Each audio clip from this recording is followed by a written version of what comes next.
Oui, à ma qualité de pédagogue de la nation, le conseil que je donnerais à Monsieur ou Honorable Moïse Katumbi, c'est d'abord de ne pas être pressé pour se prononcer sur son départ ou de retirer ce membre au gouvernement.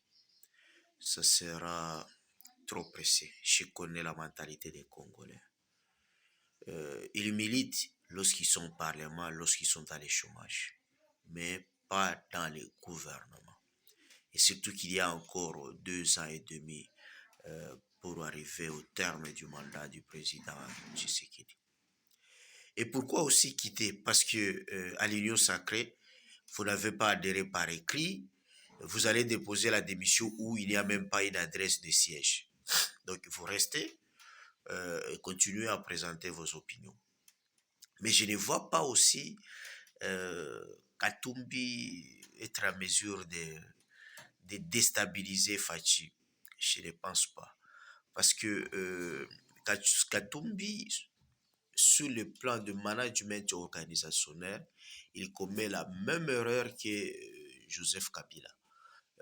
L'erreur, c'est quoi? C'est que l'avantage qu'a Fachi par rapport à Kabila et Katumbi, c'est que Fachi est entouré par une ceinture de gens qu'il aime et qu'il maîtrise très bien. Les gens qui ont été recrutés par son père, formés par son père, et il a travaillé ensemble, et ce sont déjà fidèles, prêts à mourir pour lui. Contrairement à Kabila et FCC, c'est des gens qu'on a recrutés, c'est entouré par des mercenaires, les gens qui sont venus pour chercher l'argent et le pouvoir. Même chose aussi dans l'ensemble des Katumbi.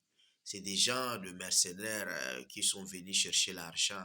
Mais ce n'est pas des gens qui Katumbi les a coachés, connus, et ils ne sont pas des gens qui sont prêts pour mourir. Surtout la plupart de ces représentants à Kinshasa. Donc, il doit faire très très attention. Sinon, il risque d'être décis comme a été décis Joseph Kabila lorsqu'il voulait faire face avec son FCC. Ce que je ne vois pas qui peut trahir euh, le président Fachi dans son entourage. Mais du côté du président Katumbi, il y a des gens qui sont prêts à trahir ou même à informer des réunions secrètes auprès de Tshisekedi. Voilà. Je trouve que euh, les choses marchent, mais il faut toujours respecter les règles démocratiques, éviter les violences et escalade de paroles. Donc, nous demandons aux gens de l'UDPS et Katanga, les gens de l'ensemble de Katanga, euh, de présenter ou de travailler dans les règles démocratiques. Il faut éviter la violence.